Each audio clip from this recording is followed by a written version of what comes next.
live yesterday, and I find it to be very relevant, so I wanted to share it here as well. As a child, I was always taught that when we go to Mashiach, to the Promised Land, to the Holy Land, with the end of illness and plague and pandemics, the time of divine revelation in the world, the end of hunger, and the end of war and hatred, and a true time of peace. It's called in Hebrew Mashiach, and it's an amazing time, and it's the destination where we're heading toward. It says that the way we'll get there, I was taught this as a child, we'll get there al anane shemaya. We'll get there on the clouds of the heavens. Anan in Hebrew for clouds. Shemaya is Shemayim, the heavens. We'll get to the Holy Land through the clouds of the heavens. And as a child, it seemed a little strange, odd, exciting, a little scary if you're scared of heights. What exactly does that mean? And then I heard an explanation that it's the 20th and 21st century. What it means to go on the eagle, on the wings of the heavens, on the clouds, it means going on planes that goes over the clouds. We're going to go on El Al and head to the Promised Land. And nowadays, there's even a direct flight from San Francisco to Israel that Shira and Thomas and I and 15 people from our community were to go this past Saturday night, March 13th. And our flight was canceled. We were not able to go to the Holy Land. So my whole vision of going to the Holy Land on the clouds of the heavens kind of got a little squashed or delayed or postponed. But the past few days, I figured out exactly what it means when it says that we're going to go on the clouds of the heavens. It means we're going to go on clouds. Clouds is what we're exactly doing now. The way we're going to bring Mashiach is through enhanced Torah study, which me and you and all of us are doing here, that even in a time of a shelter in place, we're still able to fully enhance our Torah, broaden our horizons, and really connect to ourselves and each other through the clouds. So I find that to be very poignant in knowing that we're bringing Mashiach and flying on the clouds, the virtual clouds, and making it happen. Just making sure everyone can still hear me. I'm still here. Everyone here? Okay, awesome. Perfect. Thank you, Amy. All right, and thank you, Marcia. So I want to start. There are talks. Right now, we have direct orders to be a shelter in place. It's something that we need to do. And I think an hour or two ago, Los Angeles, the mayor of Los Angeles just put out the same order for LA until March 29th. So it seems like it's the whole California now. Excuse me. And it's the right thing. And many people perhaps feel, I was actually just at the pharmacy picking up something for someone who needed it. And in line, a person who's not Jewish, and he's like expecting me to say, we're going to fight this, or we're going to be more righteous, and we're just have a faith in God, and we could be anywhere and hug anyone. And I told him, absolutely not. The law of the land is the law. We follow it. We're honoring it. We're respecting it. It's the right thing to do. And actually, by doing that, we're actually following Torah by doing that. I just want to explain to you, share with you one of, perhaps some of you have heard it from me or from another rabbi, but it's one of the most amazing stories, very poignant. And it's a funny story, but it's a true story about Rabbi Elimelech of Lizensk. He was a Hasidic master. He died in 1786, I think. He was a colleague of the first Chabad Rebbe. His brother was also very famous. His brother's name is Reb Zusha. Zusha, I've shared many stories. Can you hear me? We can't hear you now. Sorry, you can't hear who? Oh. Yeah, I hear you. Okay, perfect. Reb Zusha was a brother of Reb Elimelech, and he was actually, for those that are studying the Tanya with us, he actually gave the approbation as an introduction to the Tanya. So these were brothers, Reb Elimelech and Reb Zusha. And they were traveling around collecting funds. And at a certain point, they actually got arrested for something. and they were thrown into a Russian dungeon. This is in the mid-1700s. And it wasn't such nice conditions, the way perhaps nowadays the conditions are more with air conditioning and cable television you could get in jail. But back then in a Russian dungeon, they were not granted any of those. They were thrown into a dungeon with a whole bunch of Russian drunks probably. And they would share a cell with so many people. And it came time for the morning prayers. And one of the brothers, the younger of the two brothers, his name was Reb Zusha, he started getting very sad. Not sad like me and you, if we're found in such a place, we would get sad because of our condition and because of where we are. He felt sad because it was time of the morning prayers. And he's never missed, since his bar mitzvah, he never missed putting on tefillin and doing the morning prayers. And here he is in a Russian dungeon, together with 20, 25 other inmates, and they were all sharing one bucket in the middle of the room that served as a toilet. And according to Jewish law, in order to pray, you are unable to recite words of prayer, to recite God's name in an unholy place, in a place that is a bathroom, in a place that has unclean things there. So in the place of the bathroom, in the place of the bucket, in his room where he was unable to pray, and that made him very sad. He's going to miss his first day of prayers. And his older brother, Reb Elimelech, told him something that lit a light bulb in Reb Zusha's mind. He told him that the same Jewish law also tells us, the law that tells us to pray is the same law that tells us that when we are found in a room with in an unclean circumstance, you are not supposed to pray. So actually, his brother says, by not praying now, you're actually fulfilling what God wants. You're actually fulfilling the Jewish law of not praying because of the surrounding, because of the setting you're in. And that actually lit a light bulb in Reb Zusha's head, and he started feeling happy. He's actually not praying, and he's actually fulfilling what God wants. He started getting very happy. What does a chassid do when they're happy? He started singing and started dancing. Here he is on a morning in a Russian cell, in a Russian dungeon, jail. And he's dancing. Why? Because he's not able to pray, and he's fulfilling God's will by not praying. And his brother starts dancing with him, as chassidim do when they get happy. They sing and they start dancing, and they're dancing. And some of the other people there, they're seeing these two lunatics dancing. They're like, why not? We'll dance too. And they all start dancing together with these two chassidim. And they're dancing around the room, and in the middle of the room was a bucket. And they're dancing around the bucket, pointing at the bucket, because the bucket was the reason that caused them to be so happy. In walks in the guards and says, what is this? This is a jail. You're not supposed to be happy. And they point to the two chassidim. They're the root of the happiness. And they ask the chassidim, what is making you so happy? And they point to the bucket in the middle of the room. So the guards, not wanting these prisoners to be happy, took out the bucket. And now Reb Zusha is actually able to pray. So it's a cause for even greater joy.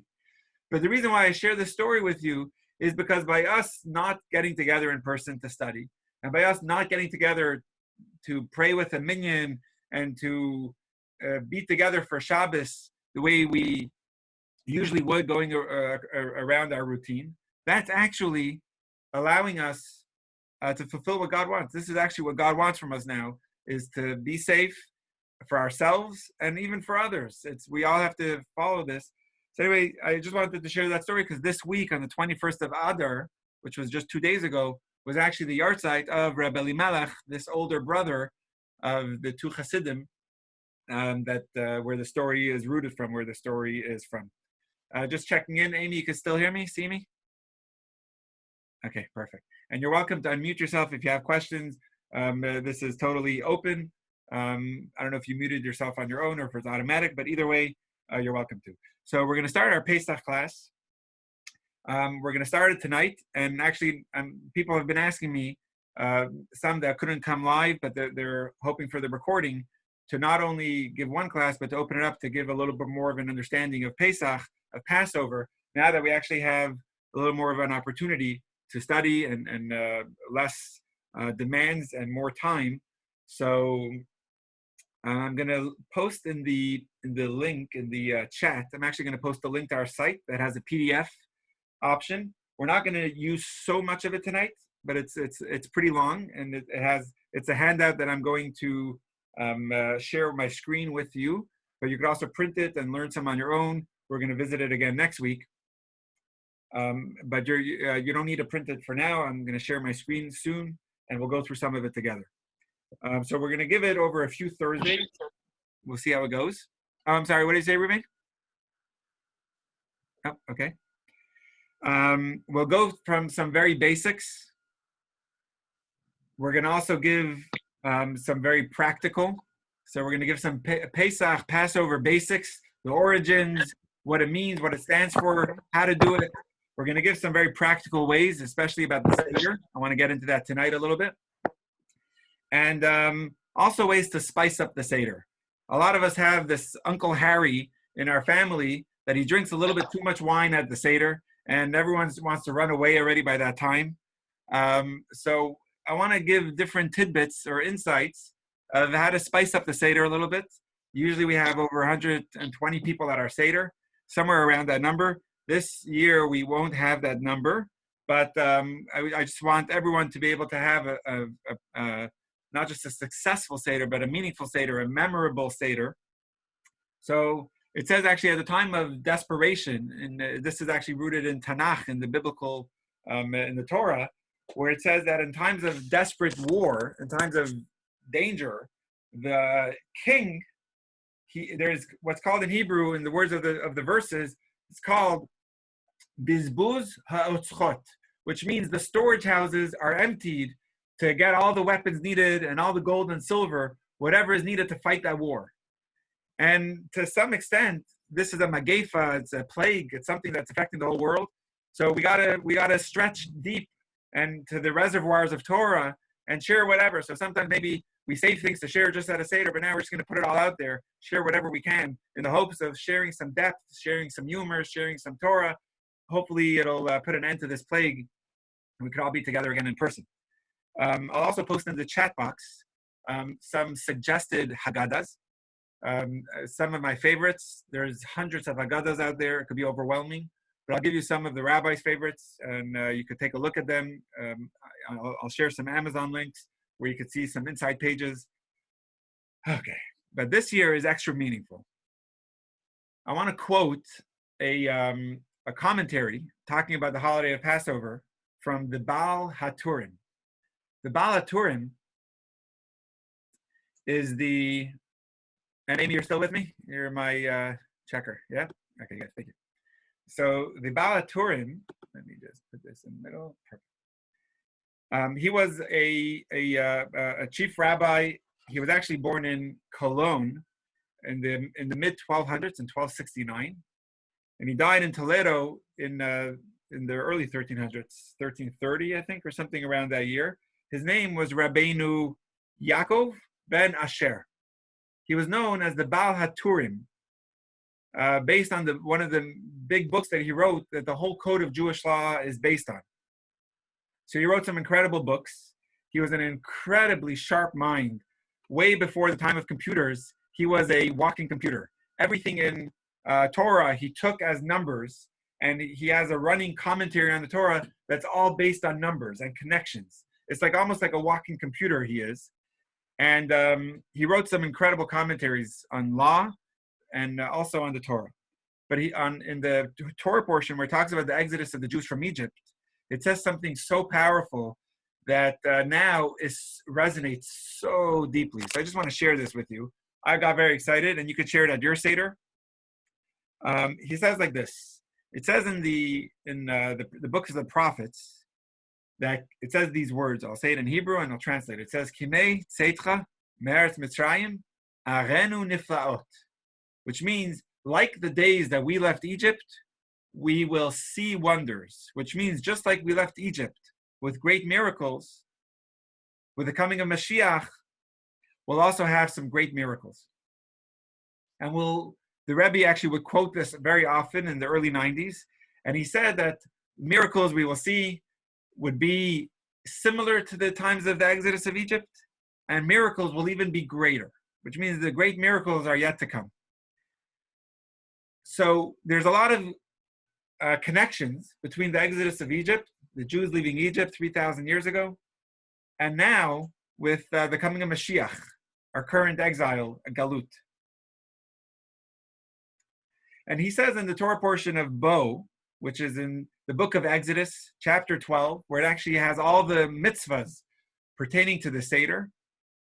The night before the Jews left Egypt, God commanded them they should be eating matzah and eating maror and telling over the story.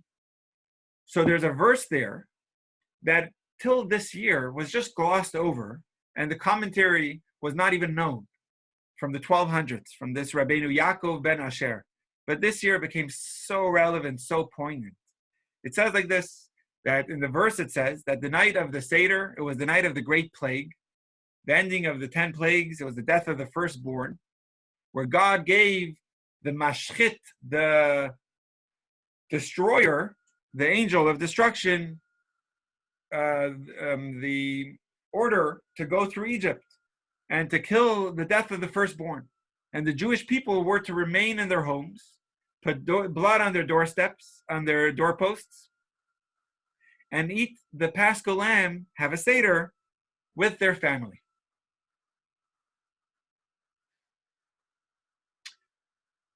So this author, he says that just like back then, the Jews were commanded, the people were quarantined in their home.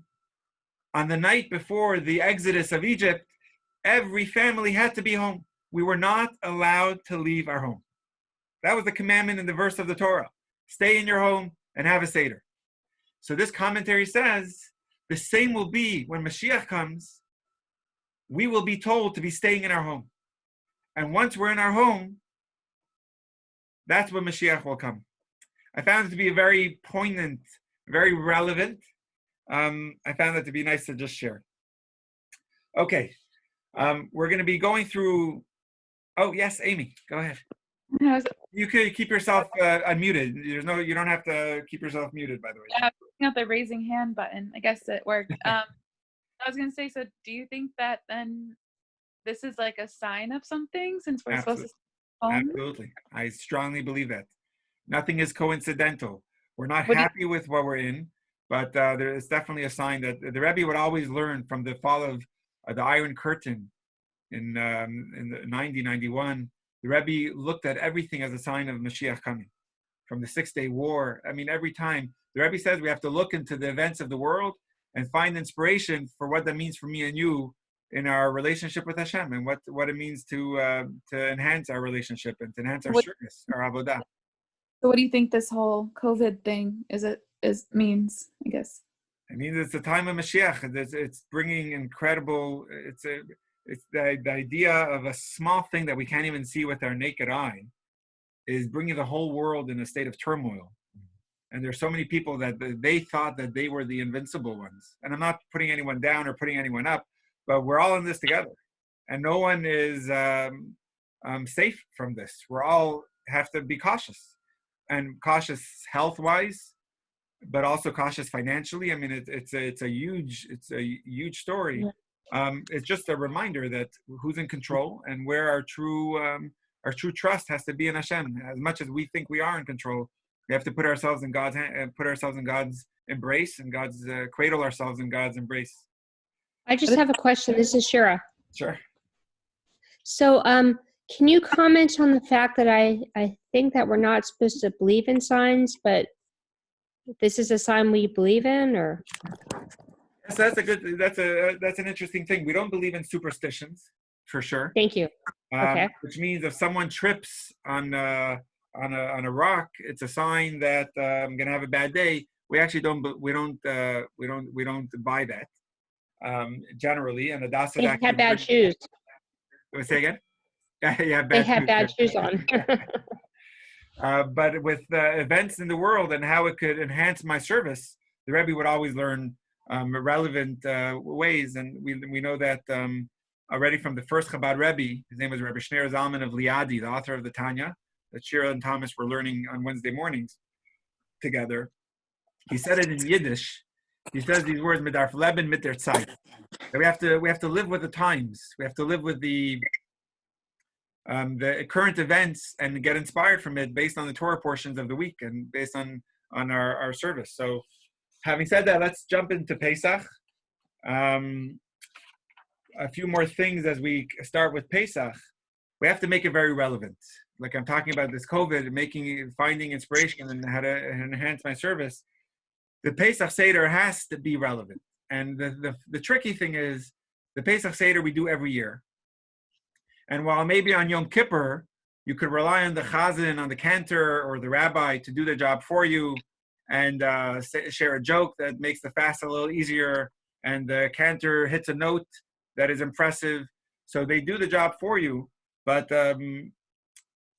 leading a Seder is definitely your job, whoever's leading it, but really every person, every participant is a leader in their own right and making sure it's a memorable Seder.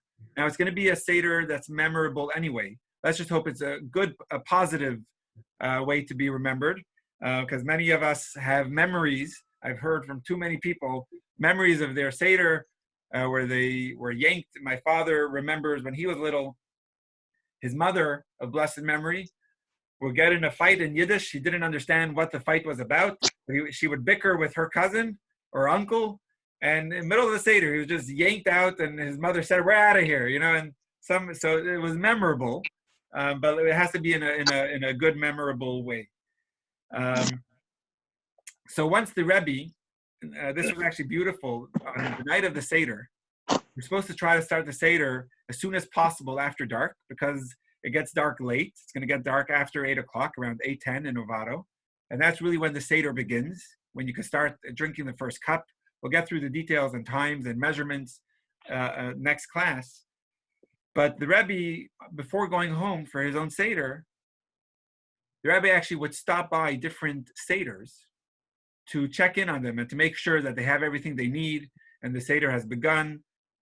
So he would check into the boys' yeshiva, the yeshiva for the Baalei Teshuvah, for the yeshiva boys who were not yeshiva boys and they were not observant and now they're becoming observant. The Rebbe would check in on their Seder to make sure that they have everything they need. And also for the girl Seder. It was called Machon Chana, which was a yeshiva set up for girls and young Jewish women who were returning to the roots to their roots and to the path of Torah, and they were studying in Crown Heights. The Dina's mom, my mother-in-law, Tamar, she was at this yeshiva, Machon Chana, for girls, and the Rebbe would go to their Seder to see how it's going. And the leader of the Seder, he's a Chabad rabbi in Minnesota. His name is Rabbi Feller, and he would lead the Seders of the girls' yeshiva. And the Rebbe would check in on the Seder, and the Rabbi Feller would stand at the door, and all the girls would stand up when the Rebbe came in. The Rebbe would go into the kitchen also to say thank you to the chef. But then he asked Rabbi Feller, who's going to be asking the 4 questions? So Rabbi Feller pointed to his young child, a boy of 6 or 7, and it's going to be him. His name is Mendel. He's now a Chabad rabbi in Minnesota with his father. And the Rebbe asked him, so do you know the 4 questions? And he said, yeah. So the Rebbe looked at his father, Rabbi Feller, and says, and does he know the answers? Pointing to Rabbi Feller, does your father know the answers to these 4 questions? And everyone laughed.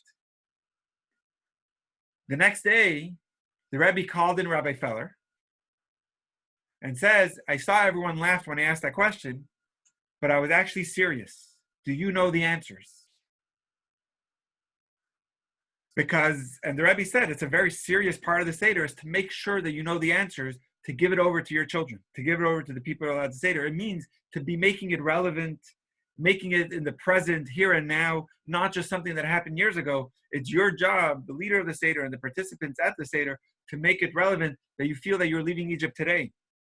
So you have to get everyone's attention during the Seder. You have to go around, involve everyone, engage everyone. I want to give everyone some tips that we do at our seder that could be helpful for yours. All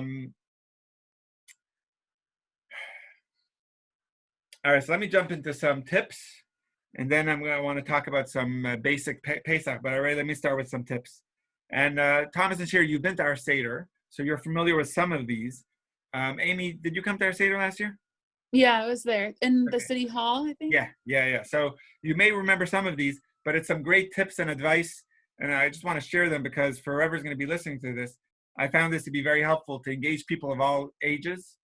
They're really nice. What we do is we have literally, I'll show you, we have little boxes like this, little boxes that we just put on the tables like this, little boxes, whatever Amazon bucks comes in the mail, just save a few of them. And you put a tape around it that says, danger, do not touch. Enter at your own risk, touch at your own risk. And people don't touch it until you tell them it's now you could touch it. And in it, you'll have anything that when you're doing your spring cleaning, find plastic frogs that are in your house or sunglasses that you don't use anymore, and put it in the box. And when they open it, they'll open this and see a plastic frog, and they have to guess what's the connection between this frog and the Exodus of Egypt and the Seder. So some of them are easier, but you could put anything in there. You put a cup in there, put straw in there. And what's the connection between straw? And the answer is the Jews had to make bricks out of straw at the point of when Pharaoh said that we're not going to make bricks anymore for them. They're getting lazy, and he increased the workload. Put a toothbrush in there, and they have to make a connection to a toothbrush. If it's a red toothbrush, the connection can be when they would brush their teeth in the plague of blood. All the Egyptians, they were brushing their teeth instead of with water. Their teeth were turning red. You could put this year for sure, put dish soap or hand soap in there. And what's the connection between every, this year especially, we're going to be washing our hands throughout the Seder a bunch of times. So it's, you could take a brick. We have a bunch of bricks in our backyard that were left there before we got our house. So just put a brick in a box and ask people the connection between the bricks and the Exodus of Egypt and the pyramids. So I found those to be helpful stuff. I actually suggest for those leading the Seder to actually rehearse what they plan on saying before, to look through the Haggadah. I do it every year, many times. You go through the Haggadah, you plan what you're planning, what you're going to be sharing, and whatever you're planning to share, any insights that you've heard or thoughts that are on your mind, you need to keep the Seder going. So whatever I plan on sharing, I can narrow it down to 3 minutes, and then I take it and I narrow it down to 60 seconds, and then I take it again and I narrow it down to 45 seconds. And that's my short insight that I share throughout the Seder. Otherwise, if it's going to be a long speech, you're going to lose everyone's attention. I suggest that you sleep well the night before. All right, and now, and I suggest also having prizes for the kids when they're saying, if they say the Manishtana or if they're involved, if they're going to be children at your Seder, you want that as well. Okay. Yes. I have a question. So you know how yesterday I asked you like on Shabbos if we could do like virtual Shabbos, but you said only life or death. But for Passover, are you supposed to do the same like Shabbos rules? And if so, can we do virtual Passover? So we could do virtual Passover until sundown, until the Seder actually begins. But the holiday has the same laws in place as Shabbos, as Shabbat. So we actually don't do things virtually. And I think I sent you a link. Did I send you a link at the end? I know I was Facebook. I think I sent you a link. But in short, we are careful for that. And unless it's pikuach nefesh, unless it's a matter of life and death, the law is still in place. So it's better to have Passover, like, I guess, by yourself or like with one other person instead of like virtually with a lot of other people? Yeah. The best is to learn about it before and to make that 2-person Seder the most happening Seder in town. And do it as if there's going to be 100 people there. Yeah. So hopefully tonight and next week we'll get through some of the basics and also some of the insights and literally some of the practical tidbits of the Seder. I'm going to post in the chat box a link that you don't have to follow now with, because I'm actually going to share the screen. But if you prefer to see it on a PDF, I'm going to post you a link where you can find it. Does everyone know where their chat box is? Amy, do you mind explaining to everyone where to find the chat box? Yeah, I'll type in hi. Oops, hi. So if you go to the upper right-hand corner and click the More button, the 3 dots, there's a chat link. Awesome. Okay.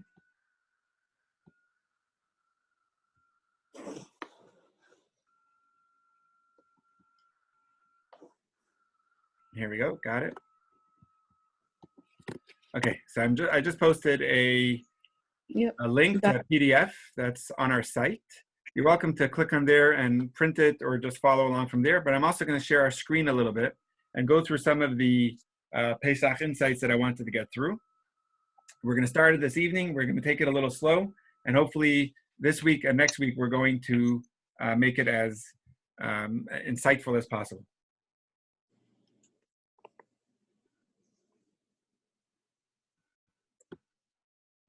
All right, here we go.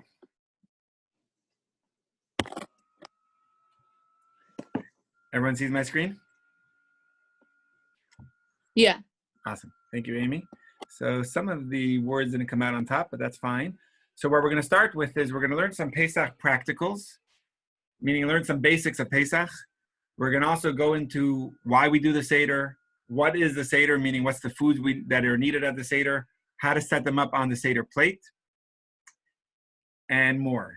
So in a nutshell, the holiday of Pesach has to happen in the springtime. Never has the holiday of Passover happened in the winter or the summer. It's always in the spring, between the months of March. Last year was actually the end of March, which was the earliest it can be.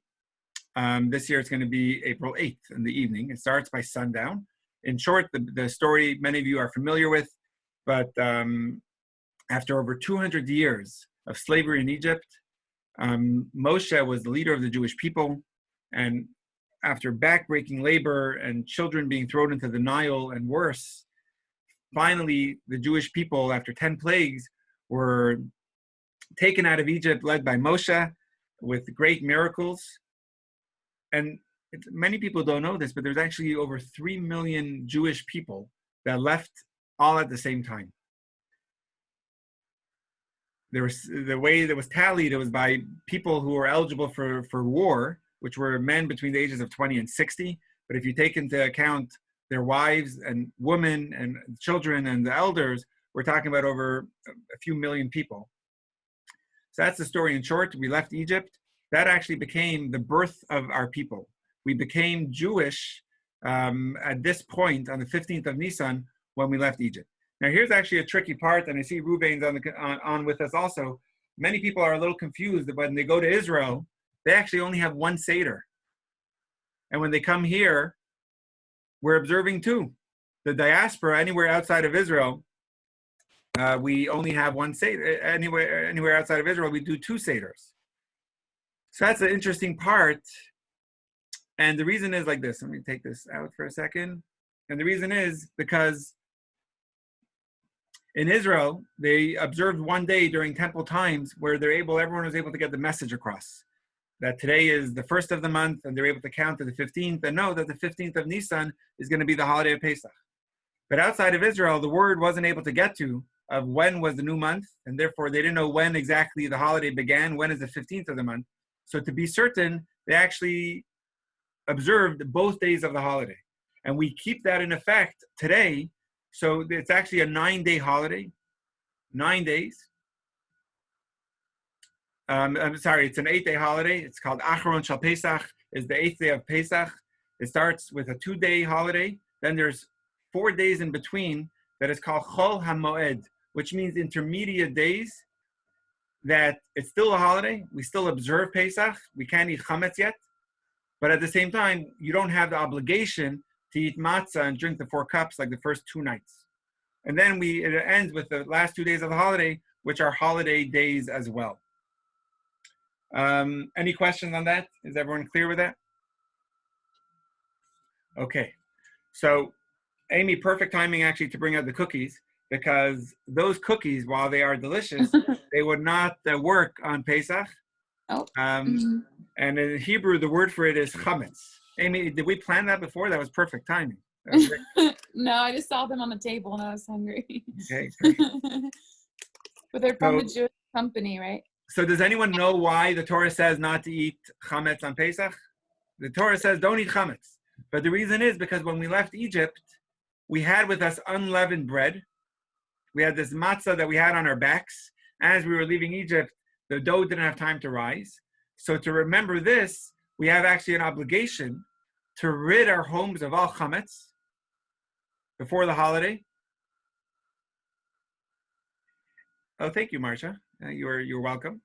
To rid our house of all chametz and to be only eating Pesach, on Pesach, only be eating matzah and kosher for Passover items. Now, so anything that is kosher throughout the year doesn't necessarily mean that it is kosher for the holiday of Pesach. Anything that became leavened bread, which means that wasn't guarded from fermenting and leavening, so bread, cake, cookies, cereal, pasta, and actually most alcoholic beverages that is made with grain, if you take beer or vodka, all those are actually forbidden on the holiday. There are some vodkas for the person that can't go a day without vodka for their morning, for their breakfast. There is like a potato vodka, but I don't recommend it. And then here's actually an important part that a lot of people miss, is that it's important before the holiday that we clean our home of all chametz. We have to clean it all out. And then actually sell our chametz. We have to sell our chametz. And the reason is because we can't eat the chametz, it can't even be in our property. It can't be owned by us. So that's a little confusing because we have a lot of things that we don't want to get rid of, we don't want to throw away, but we just can't own it. So what we do is you sell it through a rabbi. It's a legal document that you can find on our website, on our Pesach site, and you actually sell your chametz to a Gentile, to a non-Jew. There you go. That's it. Oh, you have gluten-free one. That's very cool. You are ready. Awesome. Those are kosher for Passover. Good job, Amy. So we clean our house from chametz. We have to set up a Passover kitchen. You have to sell your chametz, which you could do on our site. And then the night before Pesach, some of you may remember this from childhood, and I'm sure Ruvain, I'm sure your father did this. Shalom of blessed memory, is you take a candle and you have to search the home of any chametz. And it's called, you're muted. What are you saying? Let me unmute you. Oh, there you go. What are you saying, Ruben? Yeah, we go around each corner in the house. We turn off the light and we go with the candles. That's the way to do it. And it's called in Hebrew b'dikat chametz, searching for chametz. Ooh. And it's a really cool thing. My kids love it. They actually are in charge of hiding it, and I'm in charge of finding it. Yeah. And I'm always scared that they're going to hide it so well that they don't remember where they hid it. And then we're in trouble because I can't go to sleep until I find all the 10 pieces. So we hide some pieces of chametz. Find it. Yeah. You're not searching for like crumbs that are already there. Yeah, so you're searching for crumbs, but since we cleaned the house so well before, it's actually hard to find the crumbs. So to make sure we say a blessing, to make sure we actually find something, we actually hide 10 pieces of chametz on the night before Passover. So that would be this year on April 7th. And the parents of the house, search for these 10 pieces. And it's a very Kabbalistic thing. And I want to explain to you why, because Kabbalistically, the search of chametz, the getting rid of chametz, is actually a part of ourselves that is flawed. So there's a part of us, we're not perfect. We're not meant to be born perfect, but we're supposed to strive to be perfect. And that's actually what we're learning about in the Tanya. But the chametz, which is what rises and ferments and leavens, like the dough, it's a representation of ego, which rises. Whereas matzah is flat, and it's representing bitul, which is humility, surrender, and vulnerability. And that's an extremely important fundamental in our service, in our relationships with people, in our relationships with God. So before the holiday of Pesach, we actually want to rid ourselves of all of this chametz. So while it's just, searching for chametz, but it's also, we do a beautiful prayer after, that's reciting these words, that any chametz that I may be harboring in my heart, I should be getting rid of. That's actually how we end this mitzvah, is by saying, we actually say it in Aramaic, which in Israel, that was actually the language. In Talmud times, that was the language of the Jews. So it's supposed to be said in a language that everyone's understanding of getting rid of the chametz, the flaws from within. So we clean up our house. The next morning after we have these 10 pieces found, the morning after, on April 8th this year, before midday, before around 12 o'clock, we actually have to burn that chametz. So it's not enough to just throw it away. It's part of the process. It's called biur chametz, which means to burn the chametz. We do it in our home every year, in our backyard. You're welcome to join us. Our kids love it. We actually save, I don't know if anyone of you heard this before, but it's called migal gilin. We roll over mitzvahs. So we actually save our lulav from the holiday of Sukkot. We don't want to throw it away because we did a mitzvah with it. So we actually save our lulav and our willow and our myrtle, our hadassim and our ravot. And we actually save it until the holiday of Pesach. And then we use that as part of the fire to burn the chametz in. Wow. So we roll over one mitzvah to another. Anyway, so that's what we do. So you're welcome to come to our house, or you could just burn it in your backyard. There is a beautiful prayer that is recited again by the burning of the chametz. And after that is midday is when the party begins. You have to prepare, you have to cook. We do everything you needed. What did you say, Amy? Oh, if you're not allowed to have fires in your apartment, can you like put it in the oven till it burns? Yeah, sure. Actually, the Rebbe did it in an oven. Yeah. If I'm not mistaken, the Rebbe in the basement of 770, there was a fire and the Rebbe would burn it there, if I'm not mistaken. Yeah, that's a good point. Can you eat? Let me ask you. Can you eat matzah when it's not Passover? You know, that's a good question. The Rebbe actually, yes, you can. The Rebbe would actually eat matzah all year round, not because he enjoyed the taste so much, although many people do, but it's because he wanted to make sure that his gums were strong enough to be able to handle the matzah on Pesach. So all year he would eat a little bit of matzah, so that because we're not allowed to make ourselves bleed on a holiday. I never heard of that. That's interesting. Yeah, so he would actually eat matzah all year round, but from 30 days before, in order to grow the anticipation and the excitement of the matzah, many people have a custom not to eat matzah 30 days prior to the holiday, so that when you're up to the holiday, you're not sick of the matzah, you're actually excited and eager to have the matzah. Yeah. And for that reason, actually, we don't eat any of the seder items on the day of Pesach. Yeah. So the you also say Shechianu, no? When you eat the matzah, you have to say Shechianu. You have to say Shechianu. Very good. That's very Shechianu. Good. Yeah, very good. I'm pretty sure. Ruben, that's a very good point. Let me check that up. Because I know, we say Shechianu not on the matzah directly. We say the Shechianu on the Kiddush. So I guess that's including the matzah. In the matzah, we did something, I don't know, this is a Sephardic way, I think. I don't know. Beautiful. And we said, Shechianu b'kimanu gyanu lazman on the matzah itself? And we eat the matzah, on the matzah. So I'm just checking up. You made me double check. Thank you. On our page, by the matzah section, we just do the blessing on the matzah. But at the beginning of the Seder, we do the Shechianu, or the Kiddush, and that includes all the mitzvahs. So that probably, you're right.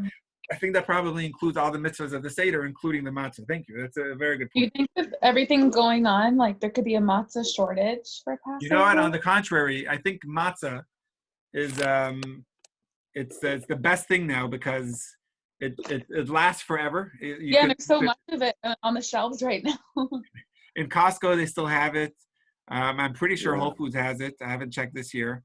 Most of the local stores have it.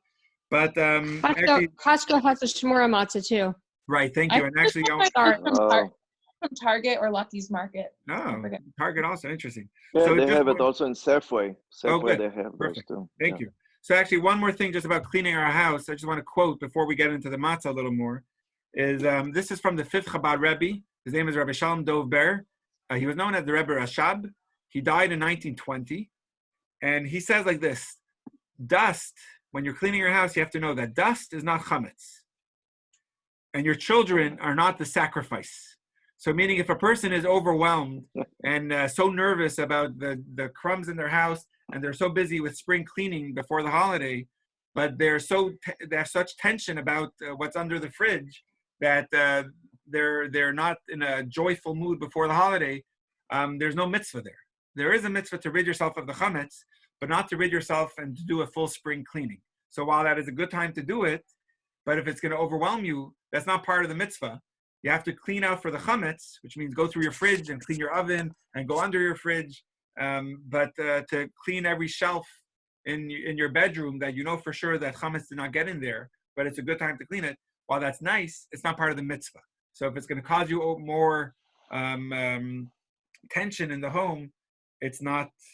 You don't have to do it. So and that's actually in Jewish law. If it's rooms in your home where you know that you definitely did not bring chametz in there throughout the year, and you don't have a dog or a cat that would have, or mice, then you actually don't have to clean those rooms.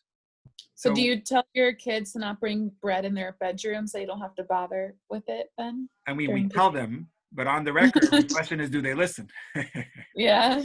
So we definitely have a to. Good question. I want to ask you, Rabbi, what about the food dogs?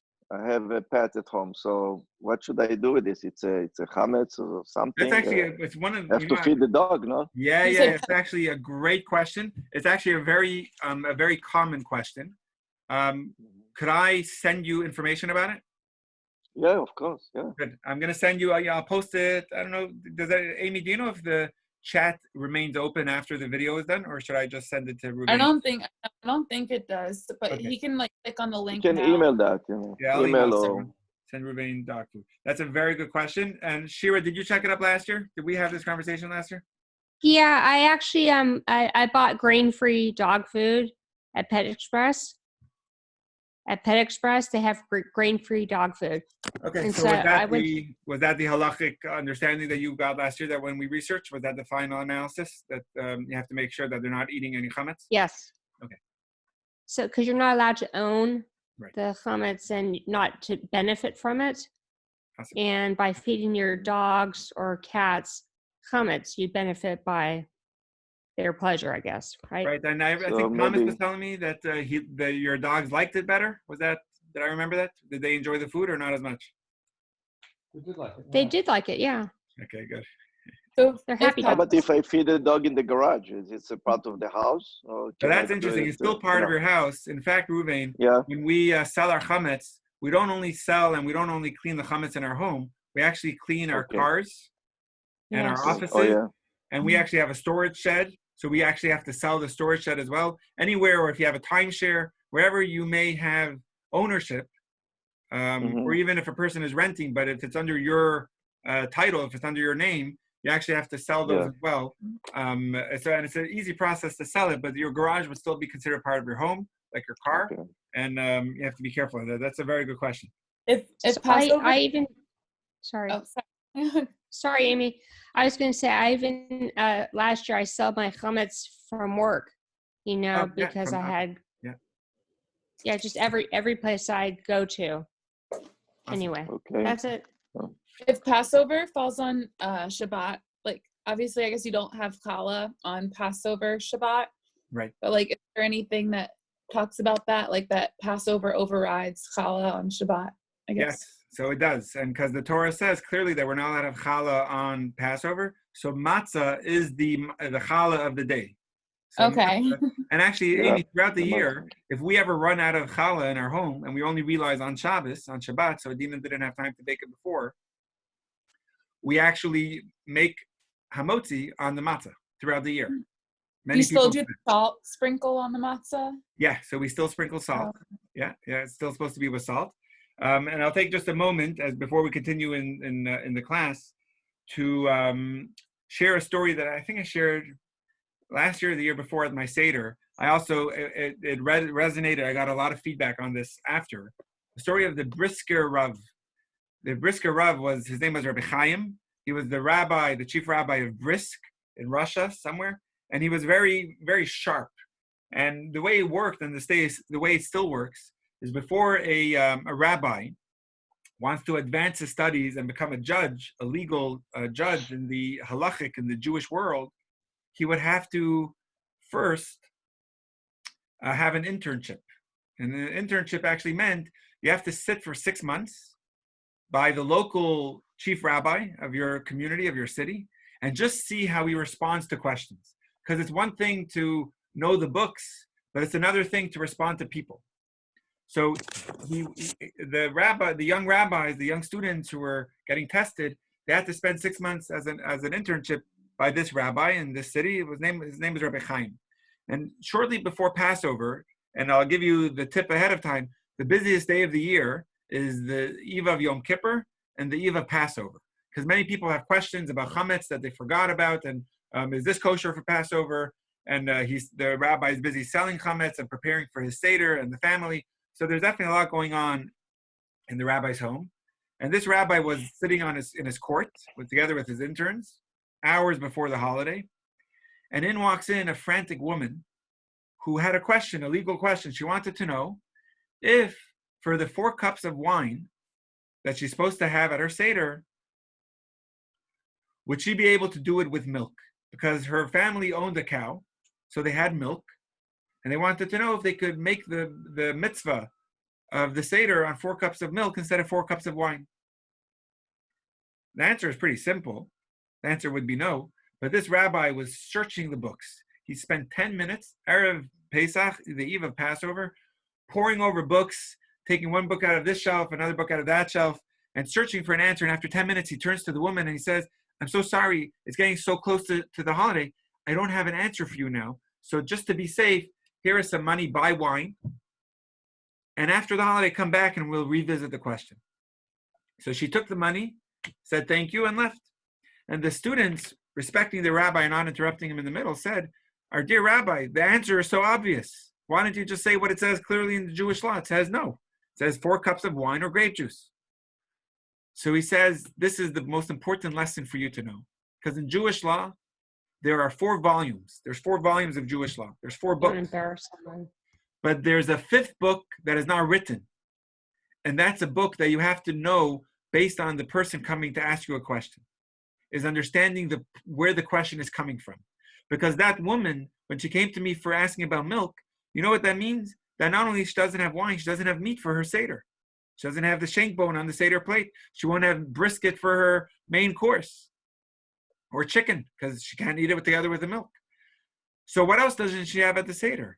So I don't want to embarrass her. So I just gave her the money, showing that I didn't know the answer to her question. But that way she doesn't have to feel embarrassed or confused and shamed in asking. So, and I think that's an incredible part, quoting before from the Rebbe Rashab, is realizing every person at their seder where they're holding and meeting them on that level and inspiring them to do everything that's needed at the seder, because the seder can be very overwhelming. And just to go over some of the basics now, there's a lot to do at the seder and people could get antsy. So the most important mitzvahs, and this actually, I digress, this is probably the most important part, is the Torah says these words. Balayla hahu. My grandfather would always quote these words. My grandfather never learned how to read Hebrew properly.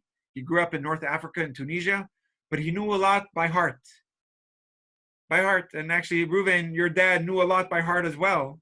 He would be able to quote, the Haggadah, probably half of it by heart.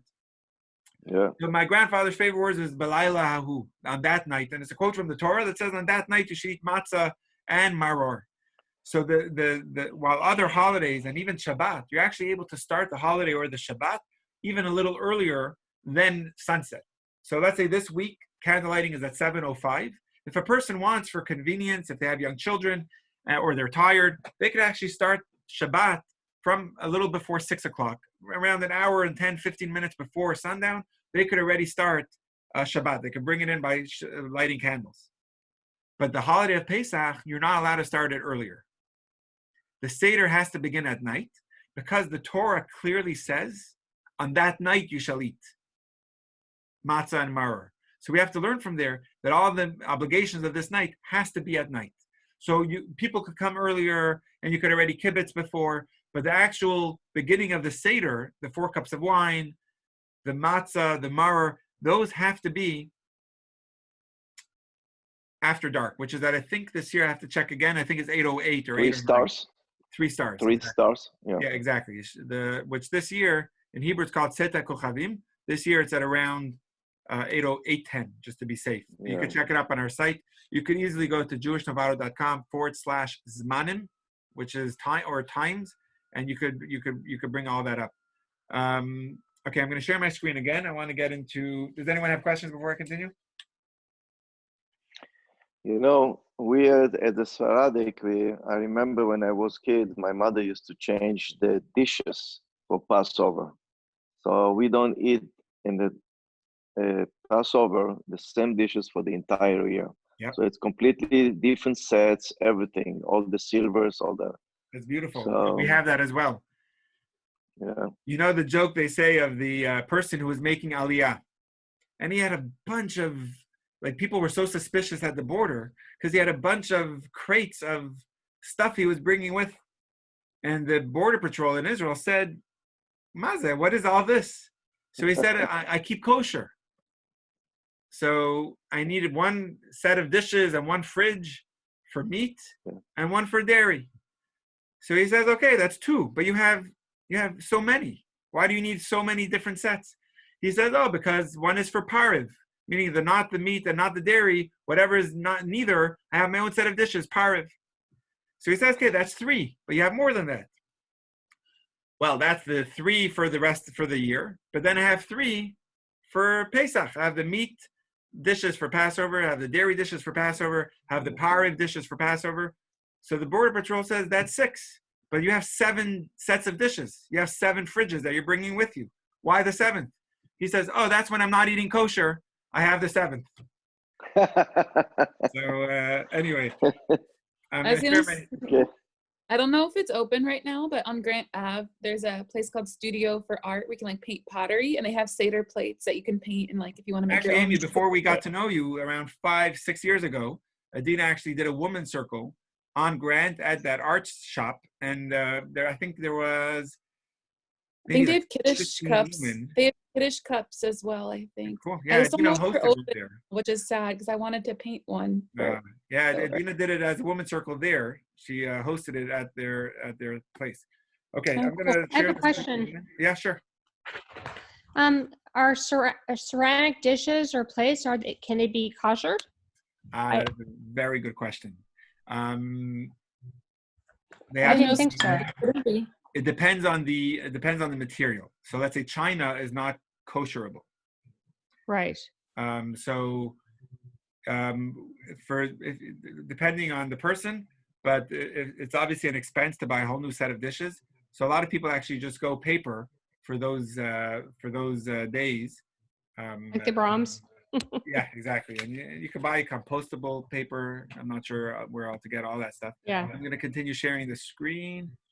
I want to go a little further. Amy, you can see the screen? You're my soundboard. Yes. Okay, cool. Okay, so now we're up toward, one last thing before I continue. Ruben, this you were saying about the Sephardim. So on the top over here, this is a pretty confusing part. And this is all really the preparatory of Pesach, where there's differences based if you're Ashkenazic or if you're Sephardic. Because the Torah says you're not allowed to have chametz. But there is some confusion, or not confusion, just the different opinions on certain, in Hebrew they're called kitniyot, beans and different types of legumes. They have a similar texture to chametz. Corn. So exactly, corn, right, very good. I'll give you some examples in a moment. So we're actually careful, not because that they are specifically chametz, but that they have the same texture and therefore can be easily confused with chametz. So the Sephardim are actually not concerned for it, and they have their rulings of Maimonides, which was their main authority in the Sephardic world from 900 years ago, followed up with Rabbi Yosef Cairo, who authored the Code of Jewish Law. He was the chief rabbi for the Sephardim. So they eat kitniyot on the holiday of Pesach. So if a person is Sephardic and has Sephardic descent, like my mother, for example, is Sephardic, they could have corn, and that opens up a large amount of corn syrup and corn oil, different. So rice is a big one. Is rice allowed on Pesach? The Sephardim eat rice and quinoa. and beans and corn. But the Ashkenazim have their rabbis that they don't eat it.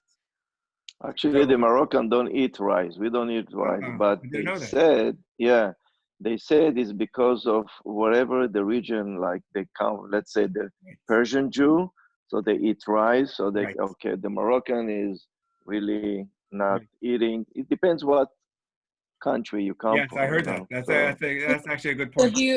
do you follow what you are or what the seder is? So if I'm Ashkenazi and I'm going to a Sephardic seder, do I follow the Sephardic seder or my Ashkenazi background? Well, that's actually a good question. You should ask your parents what they think. It's nice to keep your traditions of what you have. And to give you an example, and also to answer what Ruvain was saying, one of the Seder items we're going to get to next week is the karpas. The karpas is the vegetable that's on your Seder plate. Now, my grandfather would have a celery for his karpas. Many people have a potato, an onion, parsley. It's basically any vegetable. Yeah. And it's based on the region of where they came from. Like Russians would have a potato or an onion. That's the Ashkenazi way. Many people have a parsley based on their region. Or a celery based on the region of where they came from. That would be the vegetable of choice, or a carrot even I've seen. So Amy, a lot of people are passionate or enjoy having their vegetable at the Seder, and Adina tries to accommodate. Adina makes, for our public Seder, she has parsley and she has potatoes, which are the two most common, I think. So it's nice to actually try to keep your traditions and your customs of, what your family used to do, and you want to keep that up. But it really could be any vegetable. That's about the vegetable item. And about the tradition about keeping the Sephardic or Ashkenazic, you should ask your local rabbi. So is that me, Amy? Am I your local rabbi? So it's a case by case. Definitely you could be around it. So if they're eating it at the Seder, that's okay. But if you want to keep the Ashkenazi way, I would say to stay away from it. But we could talk after about a specific circumstance. Okay, now, one of the best words at the Seder is, I quoted it here in the English, B'chol dor vador, which means in every generation, chayav adam lichot et atzmo ki'ilu hu yatsa mimitzrayim. Every generation, a person must feel as if he or she personally left Egypt. Which means the story of the Exodus is not just something that happened thousands of years ago. You're not just sharing a story. You have to make it come alive, and that's my job and your job, and that's why you're tuned in tonight. And I'm going to pause here. First of all, Amy, if you have a question, and then to share an insight that hopefully could be resonating and relevant for your Seder. Yeah. Oh no, is your hand up, Amy? Oh no, sorry, I was just oh, no problem. On the matzah. No problem.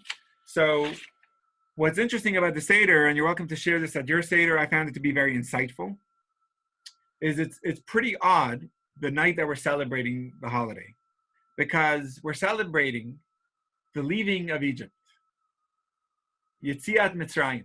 And in fact, over 50 times in the Torah, and words that you know by heart because we say it all the time.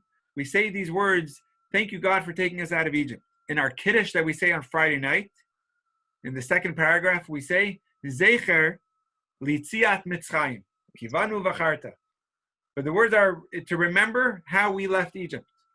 The leaving of Egypt plays a crucial role in our becoming a nation. Yet, just to put that in a context, it would be very odd, or at least let me ask any of you here, we know the date that Christopher Columbus arrived at the United States, but who knows the date his ship set sail from the United Kingdom on its way in the 1400s to America. We don't know the date. Maybe the historians know it, but the average... That was April 23rd. The day he set sail? I'm joking. Oh. Sorry. But I actually think I checked it up because first of all, because I got my citizenship recently, so I don't know, it wasn't actually one of the questions, but I did want to know. Positive. Thank you. But I did know it at some time. Maybe it was October. I think it was October, but I don't remember offhand. Anyway, so just to put that in context, we don't know the date he set sail. So why is it so important in Torah to know the date we left Egypt? That's not the ultimate. The ultimate should be the day we arrived in Israel. The whole point of leaving Egypt was to get to the Holy Land. It took us 40 years, but that was our direction. That was our point. So why are we celebrating the leaving of Egypt? In truth, it would make a lot more sense to celebrate the arrival to Israel. And yet, because of freedom. So, and yet, who knows the date we arrived to Israel? We don't know the date. The average Jew does not know the date we arrived to Israel. It's not known. The date we entered Jericho, led by Joshua, is not a clear date that's so important for us to know. And yet, who doesn't know the 15th of Nisan, the night of the seder, where Jews are going to be celebrating? So we're celebrating the exodus of Egypt and not the arrival to Israel, which is just odd. So, Amy, what were you saying? What do you suggest? Freedom from freedom from the enslavement. Yeah, from the enslavement, leaving Egypt. So along those lines, let me take it even a step further, is the whole idea that we're celebrating this evening is actually we're celebrating a journey. The destination is not so important, whereas to know that we have a journey that we're starting. We're celebrating our journey as a Jewish people, as a united people, our journey in our own struggles, that we're constantly working on ourselves to be better, and our journey on becoming a better person. So the night of the Seder, what we're celebrating is the journey, and that's what the emphasis is on, the Yetziat Mitzrayim, because ultimately that is, as a Jewish people, what we should be celebrating. To quote it, I don't know if it's a true story or not, but they asked Michelangelo, what is your favorite painting? And his response was, the next one I'm about to create. Mm-hmm. Yeah. Because it's always about the journey continuing. And so Amy, and to put that in line with what you were just saying, that whatever level we're holding on, we have to be journeying to the next step. So leaving Egypt is not just a one-time occurrence. Leaving Egypt is a daily workout. Is leaving Egypt on a daily level, constantly growing, constantly making beautiful paintings out of our life on our way to the promised land. So it's the journey that is ultimately what we have to be celebrating. And then we're going to try to learn a few more parts. We eat matzah and not chametz, explained a little bit. All this is available for you. I quoted the link. But I'm sorry, what did you say? Oh, for matzah, is there anything? I know you're supposed to have like the big round one from Israel, but like, could you have like wheat matzah, egg matzah, gluten-free matzah? Like, is there anything yes. So this is up to exactly, Amy. Thank you. What I wanted to talk about is there's a difference between the machine matzah, which is, Amy, what you had, that square matzah you were nibbling on before, exactly, and round matzah. So the night on Pesach, you absolutely are able to eat the machine matzah. But for the night of the Seder, the shmura matzah is important to have at the Seder, and it's important to eat for different reasons. And on this page, it explains a little bit of it. But I just want to explain to you just how important it is.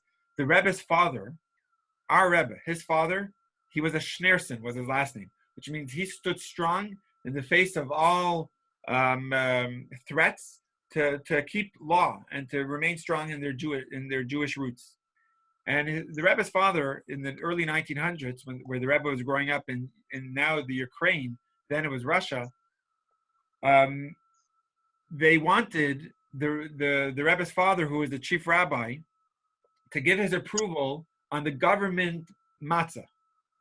And the Rebbe's father was adamant that it needed his signature, and it had to be shmura matzah. It had to be this rounded matzah. And I'll explain to exactly what shmura matzah means in a moment. And it was a huge fight, and ultimately they had to give in, but it cost the Rebbe's father his life for standing strong on this round matzah. He later got arrested and sent to exile, and from his suffering, he died in 1945 in Kazakhstan, in a place where he was in exile, sentenced to his exile. My point from that story is Jews throughout the ages have stood strong to make sure that we have this matzah, this round matzah, at our seder, and now we have Costco and other local stores selling it. So it is important, and I go on a campaign every year to try to make sure every seder has this matzah shmura, which means this guarded matzah. So it is important. So I'm going to read some from the page. So I actually wrote it out for us here. This shmura matzah, a couple years ago, I went with my family in Montreal. We were there in January visiting, and I was a guest speaker at one of the big synagogues there. So while we were there, I took my children to visit the matzah bakery of Montreal. A lot of the matzah we have here in Novato, I actually get it shipped from Montreal. I love the matzah bakery there. And it's amazing that this matzah, it's so guarded. From before it reached the bakery, this matzah was watched already from the fields where the matzah was growing.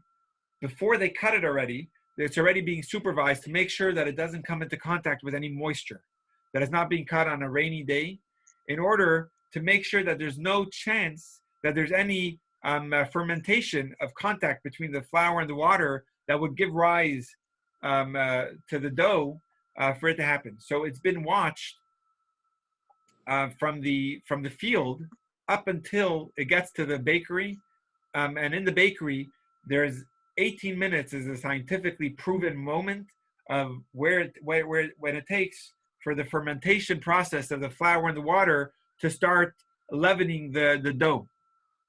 So from beginning to end, from when the flour and the water touch for the matzah making, it goes through an extremely fast process, and it's baked fully in under 18 minutes. It's pretty. My kids were amazed at the process. It's really cool. Because matzah is the closest thing that it could get to chametz. Chametz is 100% forbidden on the holiday. Matzah is flour and water, which is the ingredients needed to make chametz. So it has to be so watched to make sure that flour and water are touching, they're not turning into chametz. So we are very careful to have this matzah that was watched and careful. And also, this matzah is handmade and not machine made, which is really the matzah, the way we left Egypt. It was definitely handmade. It shows our earning, our toil that we're putting into it. And finally, about the machine matzah versus the round matzah, Amy, also important to note that there's other ingredients that go into the other matzahs. Yeah, there's one question, Rabbi. Yeah. They use yeast for the matzah, or there's no yeast in the matzah? There's no yeast. So how it's going to raise, because of then you need to have a yeast for raise the matzah. No? So it ferments even without yeast. Once 18 minutes flour and water, I'm not a scientist, but it already ferments. Yeah. Even without the yeast, it's already leavening. Meaning maybe it's not going to rise that amount, but there's already some process of fermenting going on between the flour and the water. And therefore, in order to prevent that, it has to be fully baked before the flour and the water are able to touch. Yeah, this gluten-free one has tapioca starch, water, potato starch, potato flakes, palm oil, honey, egg yolks, natural vinegar, and salt. Right. So not anything close to what you said. So the words in the Torah, the commandment, when God gave us the commandment to eat matzah, and I think this is not known enough, and therefore I do want to make mention, because Amy, that matzah is 100% kosher for Passover. But the night of the seder, the commandment we have in the Torah is these words: lechem oni. Oni is spelled ayin nun yud, which means a bread of affliction. It comes from the word ani, which means a poor man's bread. Which means the commandment we have at the seder is to have a poor man's bread. And the Talmud debates, what does it mean, a poor man's bread? What is a poor man's bread? There's two types of bread, two types of matzah. There's matzah aniyah, or lechem oni, and matzah ashira, which means a rich, a more tasty, a rich person's bread. A rich person's bread has oil, egg, spices. It has other things that go into it. They could be kosher for Passover, but it just gives it a better taste. But the night of the Seder, you actually say these words in the Haggadah when we're eating the matzah. It's lechem oni. It has to be a poor man's bread. Is that both Seders? What do you think? Both Seders? For both Seders. So you can have that Seder present. You can have that matzah present at both Seders, but the shmur matzah is that poor man's bread that is needed. The poor man's bread is that matzah that is just a flour and water. And in fact, we're going to get to this more into next week, but one of the main steps of the seder is to actually break the middle matzah and to hide some for the afikoman, for the dessert, and some remains at the table.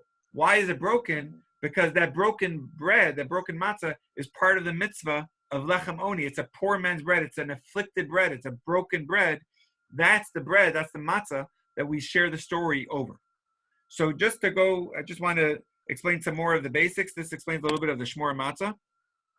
Actually, it's the original, the matzah they made when they come out from Egypt. No? Exactly. That's And the way it is. Some of it tastes as if it's that old. Some of the shmor matzah could taste. I have a question about the shmori matzah. You said that there's like the watchers to make sure there's no moisture and that it doesn't rise.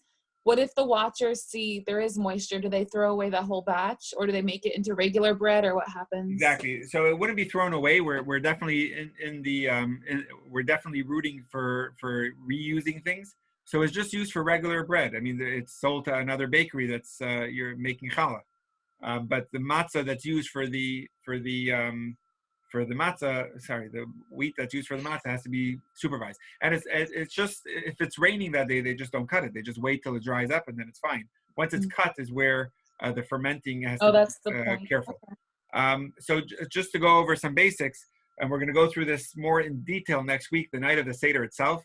We explained some of the process prior to Pesach. I explained to you some insights, the cleaning of the home. But now the night of the Seder, it has to start at a certain point. And Marshall, I'll get to your question in just a second. But just some of the basics of the night is you have to eat matzah. And there is actually a specific amount of matzah that each person at the Seder, because any one of us have the mitzvahs for men, for women, it's an equal mitzvah that we have to celebrate our freedom. So it's for all of us that we have to eat a specific portion of matzah. It's in total, the minimum is around a half of a shmor matzah each. But there's a few times that we eat matzah, and ideally you should eat more. But the minimum, the bare minimum, should be a half of matzah each. That should be the bare minimum. Besides for the matzah eating, you also have the mitzvah to have maror, which is the bitter herb. You could get those, I don't know if they sell them in your average Trader Joe's, horseradish, but we get them from produce stores. We get them from Marin Sonoma Produce. You get roots of horseradish, and we grind them up. And definitely it's you should put gloves on, wear goggles, because some of them are really sharp. That's my job in the house, to be shredding the maror. It makes me cry every year. So you eat the matzah, you have to have the maror. An important part of the Seder is actually literally the telling over of the story. It's actually the longest part of the Haggadah, of the Seder, is the Haggadah, literally means tell over. That's the book, Haggadah. Most of those pages is telling over the story. Is the section, the fifth section of the Haggadah, which we'll get to next week, is called Magid, which means to tell over the story. And that's beginning with the Manishtana. The children ask the question, and we go through the whole story. Some people do it a little too long, but depending on your crowd, you have to go through the story. And also, you have to have 4 cups of wine. And that is a very important part of the Seder, to drink 4 cups. So if people are getting antsy and they want to leave, they're able to leave. Just encourage them to have 4 cups before they leave. So whether it's grape juice or wine, ideally wine, unless they can't drink wine, and then they could have with grape juice, they could mix grape juice and wine. You could also get some very light wines, like Rashi wine. Some Joyvin is, I think, Amy, you enjoy Joyvin when you come to our house. So it doesn't need to be red wine then? So ideally red wine. I think I put it here. We're going to get to there. Here we go. Thank you, Amy. In the middle of this page, I already have it. It's red wine, and it's actually red is the color of blood, and it's reminding us of the association of slavery and how we were beaten and we bled. But it's also a reminder of the night of Exodus. We were commanded to take the blood and put it on our doorposts and our lintel. So to remind ourselves of the blood of the night of the Paschal Lamb, ideally it should be red wine. It's also we recline to our left when we drink the wine, and that's a reminder of a royalty, because in olden days, the kings and the queens, when they would drink leaning because they didn't drink on a chair over a table. They drank on their couches. So, and they would drink to their left because drinking to the right could be dangerous for choking. The air pipe is to the right, so you drink to the left in order to make sure it goes down the right pipe. I'm sorry, Marcia and Naomi, you have a question? I could unmute you if you want. You're welcome to just be unmuted generally.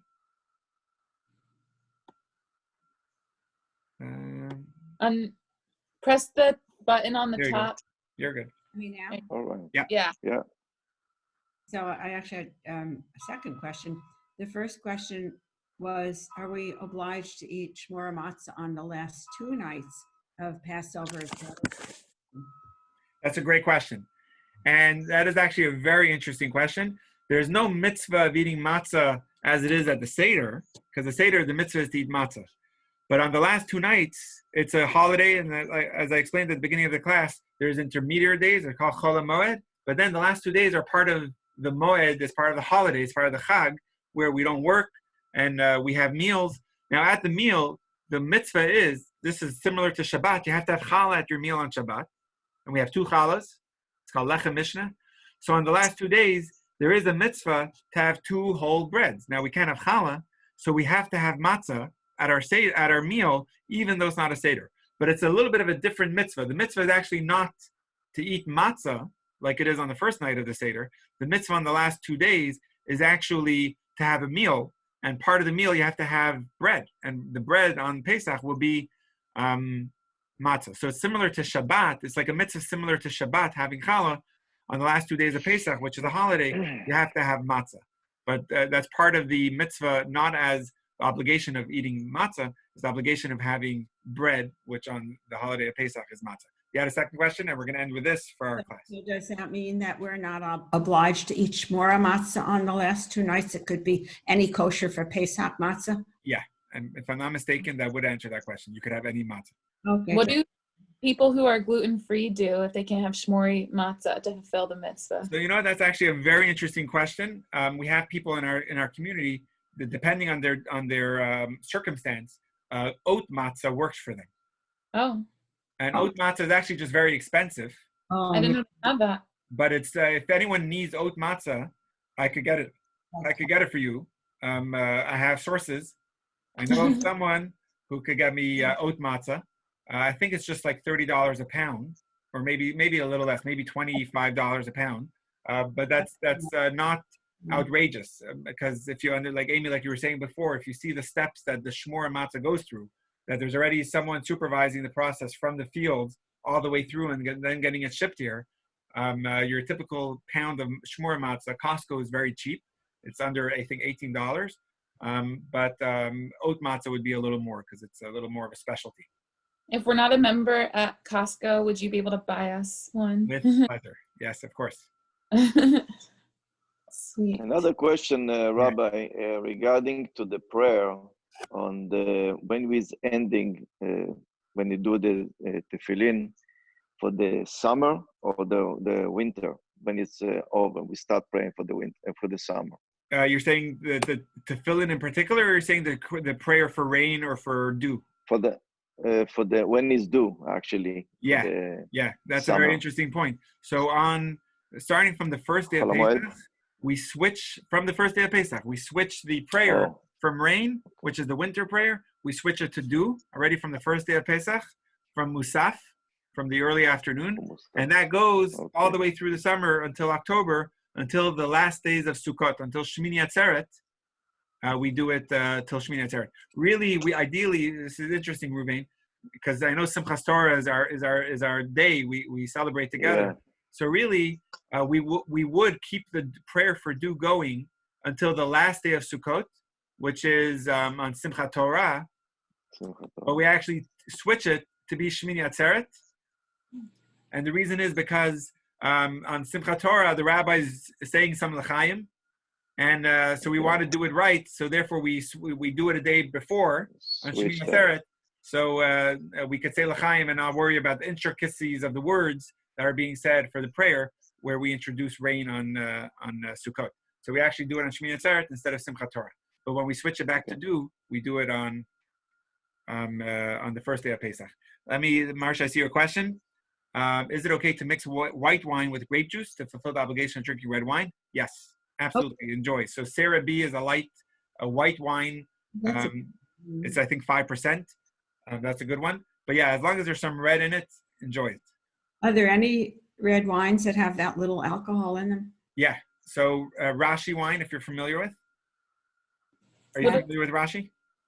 No, but Okay, I could post a link to Rashi wine. You could get it on kosherwines.com or jwines.com. Which is, What about local.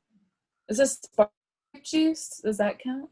yeah, Herzog is also good in Trader Joe's. Yeah, so Baron Herzog is good, but that's a little stronger. So if someone's looking for the lightest possible wine, I would suggest either Rashi wine or Joyvin is actually enjoyable. Naomi, I would be nervous seeing you on Joyvin because you might get a little tipsy on it. Joyvin's good. Because you might enjoy it so much. I'm kidding. It's a very good wine. It's light. It's a bubbly wine. It's I think 5% also. Where do you buy it from? I have my sources. No, I'm kidding. You could get it. I get it shipped up from LA on a truck. And we already just put in our order, so I could see if I could order more for you. That'd be great. That's my favorite. I love it. Yeah, but you can also get it online these days. It's amazing the amount you could get. You could get it on kosherwines.com or jwines.com. I could post some links. But there's also, someone told me there's a local place. If someone brought it over a few weeks ago, and to our house for Shabbos, if I remember. I think Rabbi Dover actually make wine too. Rabbi Dover makes wine, right? But I don't think that's. Yeah. I don't think he gives discounts to Chabad rabbis, at least. I don't think there's. Okay. It's cheap. Are you familiar with Moscato? Yeah, Moscato. They sell that at Costco, I think. What percent is that? Yeah. Moscato's pretty light. Yeah, or that's lighter. 5%. All right, that will end today's class. We'll continue this next week. Thank you, Rabbi. Welcome to tune in on Motzei Shabbat Saturday night. Pleasure.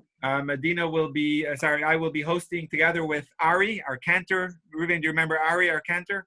Yes. Our Chazan for Yom Kippur. Yeah. He's going to be from Brooklyn. Leading us in Havdalah singing. I remember him. And we'll have Jonathan, someone in our community, a doctor on a guitar. That will be Motzei Shabbat. God willing, next week, Adina will be leading a challah baking on the computer. So that should be fun. But for now, Wednesday morning, we have a class going on. Saturday night, I do a Facebook Live every day now at 4 o'clock.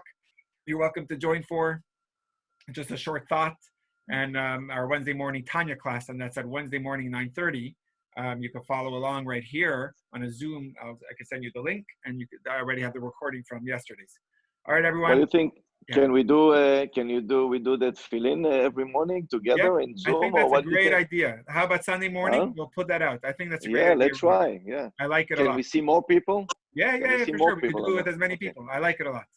That's a great idea. Ruben, I'll set that up for Sunday. Thank you. Maybe Shabbat shalom. Thank you, everyone. Shabbat shalom. Bye. Thank you. Bye, everyone. Do you think Adina could do a Zoom women's circle? Yeah, I think that's a good idea. I can't I can't do it for her, but I can't volunteer her, but I could ask her. I think it's a good idea.